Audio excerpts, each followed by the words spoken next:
പഠിക്കാം. ഇങ്ങോട്ട് ഇറങ്ങടാ. ഒന്നാമത് പഠിക്കാനും കൊള്ളത്തില്ല.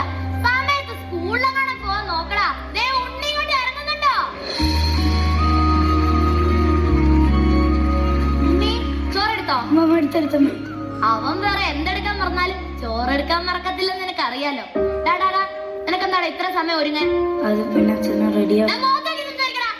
റെഡിയാ വരുന്ന. ആ നിന്ന് ഇറങ്ങാൻ സമയമില്ല. സ്കൂളിൽ പോകാൻ നോക്ക്.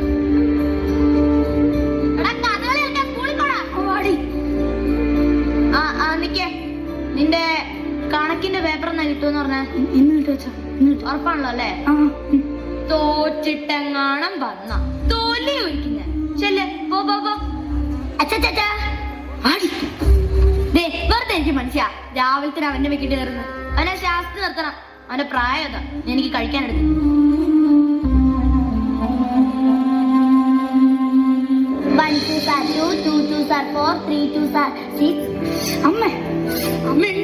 ആ കൊച്ചിനെ പഠിക്കണണ്ട. ക്രിക്കറ്റ് കളിച്ച് നടന്നോളാം.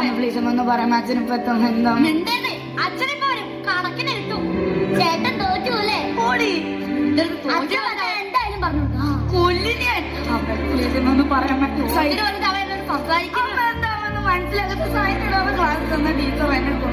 നന്നായി. അച്ഛൻ വന്ന് ഒന്ന് പറയണേ.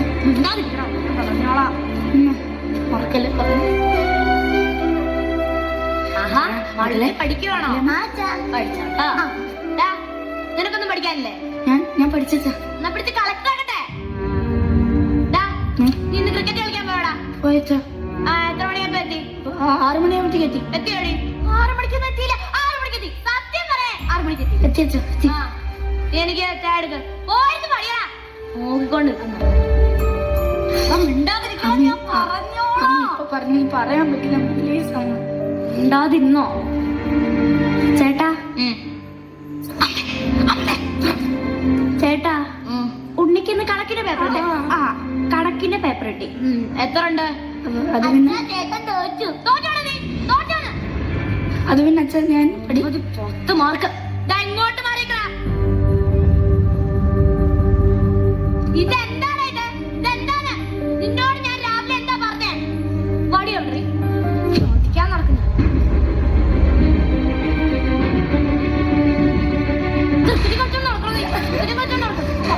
അവൻ ചോദിച്ചപ്പോ എല്ലാം അമ്മ മാറി തല്ലിയത് ഞാൻ പഠിച്ചോളൂ. നീ മിണ്ടരുത്. നീ അവനെ വഷളാക്കുന്നത്. ഇവനെ ഇനി സ്കൂളിൽ വിട്ടിട്ട് ഒരു കാര്യമില്ല. ഇവൻ നാളെ തൊട്ടേ എന്നോട് പണിക്ക് വരട്ടെ. ഇവന് വേണ്ടി ബുക്കും പേനയും മേടിച്ച് കാശുകൾ എന്നെ ഇല്ല. ഓരോന്ന് പഠിക്കാൻ വന്നു. ചേട്ടൻ ഒത്തിരി വേദനിച്ചോ? എനിക്കൊന്നും വേദനിച്ചില്ല. പിന്നെ ഇഷ്ടമുള്ളവർ തല്ലുമ്പോഴേ വേദനിക്കും. ഇപ്പൊ എനിക്ക് ഒരു നേരം പറയപ്പാ. എന്താ ഉണ്ണീ പറയണേ? അച്ഛനും എന്നോട് സ്നേഹം ഉള്ളത് കൊണ്ടല്ലേ തല്ലണേ? പിന്നെ സ്നേഹമുള്ളവരൊക്കെ തല്ലാണല്ലോ. അത്ര സ്നേഹം കൂടിയാണെങ്കിൽ അച്ഛനെ വേണം തല്ലാറുണ്ടോ? അമ്മയെ തല്ലാറുണ്ടോ? ഇല്ലല്ലോ. ഇതെല്ലാം മാത്രമല്ലെങ്കിൽ പട്ടിയെ തല്ലണ പോലെ തല്ലല്. ഇതിനൊന്നും പറയാതുണ്ണി, ശാപം കിട്ടും. അച്ഛനെ കഷ്ടപ്പെടുത്തേ നിനക്കൊക്കെ വേണ്ടിട്ടാ. അച്ഛനെ ന്യായീകരിക്കാൻ നോക്കണ്ട. അച്ഛനെന്നെ ഇഷ്ടമല്ല. അതെനിക്ക് പണ്ടേ മനസ്സിലായതോ. അച്ഛന് കൂടുതൽ ഇഷ്ടം ഇവളെ.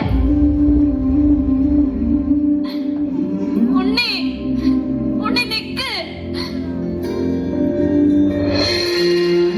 ആർക്കും ഒരു ഇഷ്ടമല്ല. അച്ഛനെ തീരെ ഇഷ്ടമല്ല. കുറച്ച് കാശുണ്ടായിരുന്നെങ്കിൽ എങ്ങോട്ടേലും ഇറങ്ങി പോവായിരുന്നു. നശിച്ച വീട്ടിൽ ആർക്കും ഒരു ഇഷ്ടമല്ല. ആർക്കും ഇഷ്ടമല്ല.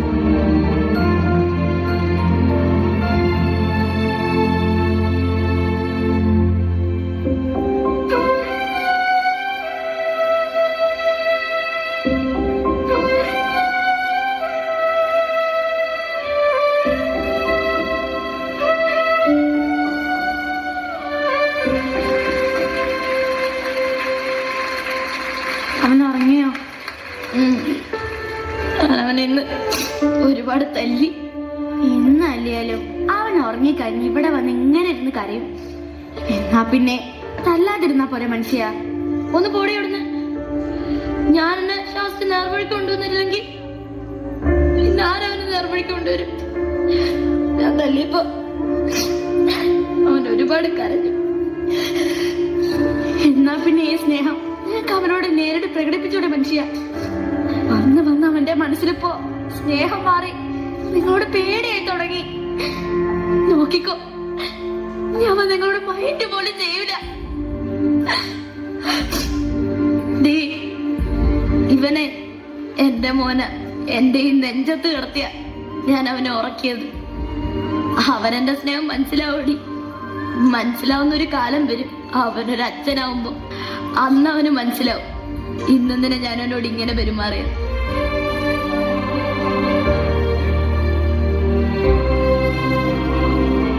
മനസ്സിന് സ്നേഹം ഉണ്ടെങ്കിലും അത് പ്രകടിപ്പിക്കില്ല എന്നൊരു മനുഷ്യൻ.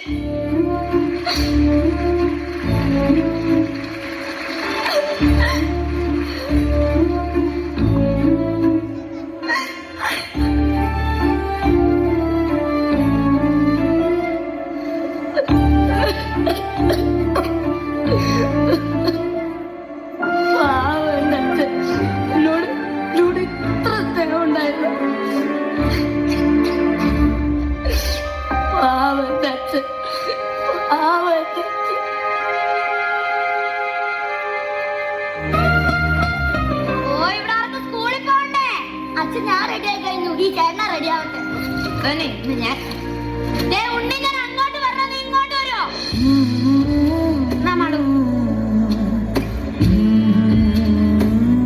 എന്നെ നോക്കിക്കൊണ്ടിരിക്ക, സ്കൂളിൽ പോടാ. അച്ഛാ, മൾട്ടി സ്കൂളിൽ പോയിട്ട് വരാമേ. അച്ഛാ,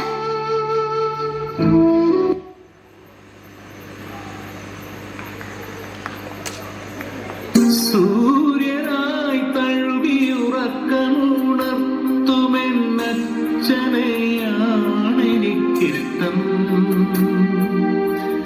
ഞാനൊന്നു കരയുമ്പോൾ അറിയാതെ ഉരുകുമെൻ അച്ഛനെയാണെനിക്കിഷ്ടം. കല്ലെടുക്കും കണിത്തുമ്പിയെ പോലെ ഒരുപാട് നോകൾക്കിടയിലും പുഞ്ചിരിച്ചിറകുവിടത്തുമെന്നച്ഛൻ. പുഞ്ചിരിച്ചിറകുവിടത്തുമെന്നച്ഛൻ. എന്റെ അച്ഛനെ പ്രകടിപ്പിക്കണ്ട. എന്റെ അച്ഛൻ ഇങ്ങനെ തന്നെ മതി. ഞാൻ നന്നായി പഠിച്ചോളാം അച്ഛൻ. മക്കൾ സ്കൂളിൽ പോകും. അവൻ പറഞ്ഞിട്ട് ഇത് കേട്ടില്ലേടി? നീ എന്താ പറഞ്ഞേ? അവനെന്നെ മൈൻഡ് ചെയ്യില്ലെന്നല്ലേ? അവനെന്നോട് വെറുപ്പായിരിക്കുന്നല്ലേ? ഇന്ന് അവനെന്നെ കെട്ടിപ്പിടിച്ച് ഉപ്പേ തത്ത്. അവൻ എങ്ങടെ മോനാ? അതെടി, അവൻ എന്റെ മോനാ, നമ്മുടെ മോനാ.